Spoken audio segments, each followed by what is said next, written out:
আসসালামু আলাইকুম সবাইকে। নাইমাস কুকিংয়ে আপনাদের স্বাগতম। আশা করি আপনারা সবাই ভালো আছেন। আমি আল্লাহর রহমতে অনেক ভালো আছি। আজকে আমি আপনাদেরকে তৈরি করে দেখাবো অল্প সময়ে খুব সহজে কিরসা পাটিসাপটা রেসিপি। একবার খেলে সারা জীবন মনে থাকবে।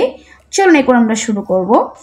পাটিসাপটা তৈরি করার জন্য প্রথমে একটি মিক্সিং বোলে নিয়ে নিচ্ছি 2 কাপ শুকনা চালের গুঁড়া, নিয়ে নিচ্ছি 1 কাপ ময়দা, 1 চামচ লবণ, 1 টেবিল চামচ সুজি, মিষ্টির জন্য এখানে দিয়ে দিচ্ছি 4 টেবিল চামচ চিনি।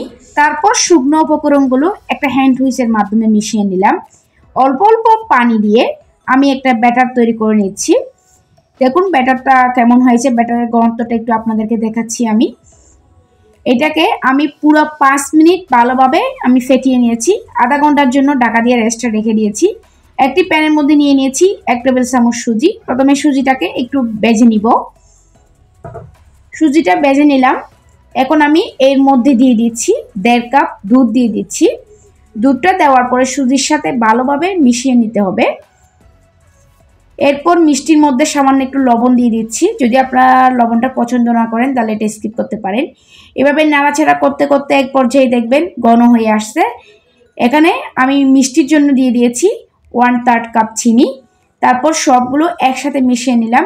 এখানে নাড়াচাড়া করার পর এরকম ঘন হয়ে আসছে। এ পর্যায়ে আমি নামিয়ে নিব। ঠান্ডা হওয়ার পর আর একটু শক্ত হয়ে যাবে এগুলো। আমি আধা ঘন্টা পর ব্যাটারটা দেখে নিচ্ছি। ব্যাটারটা একটু ঘন মনে হচ্ছে, সেজন্য এখানে আমি আর একটু পানি দিয়ে দিচ্ছি। এটা দেওয়ার পরে আবার ব্যাটারটা ভালোভাবে মিশিয়ে নিচ্ছি। এই ব্যাটারটা এখন রেডি পিঠা তৈরি করার জন্য।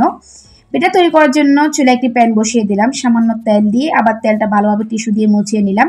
এখানে একটা কাপ দিয়ে মেজারমেন্ট কাপ দিয়ে আমি 1 কাপ ঢেলে দিয়েছি। এক পাশ হয়ে গেছে। এই পিঠাগুলো আমি নামিয়ে নিচ্ছি। এভাবে করে সবগুলো পিঠা আমি তৈরি করে নিয়েছি। একটা পিঠার মধ্যে আমি ভিতরে পুর ঢুকিয়ে আপনাদেরকে একটু দেখাচ্ছি কেমন হয়েছে। দেখুন মাশাআল্লাহ, দেখতে অনেক লোভনীয় দেখাচ্ছে।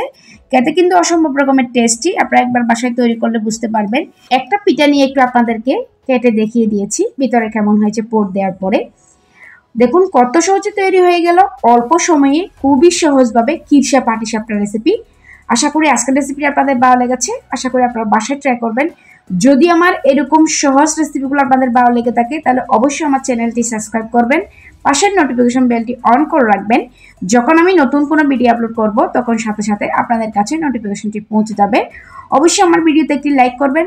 কোনো প্রশ্ন থাকলে আপনারা আমাকে কমেন্টস করে জানাতে পারেন। সবাই ভালো থাকবেন, সুস্থ থাকবেন, আমার জন্য দোয়া করবেন। আল্লাহ হাফেজ।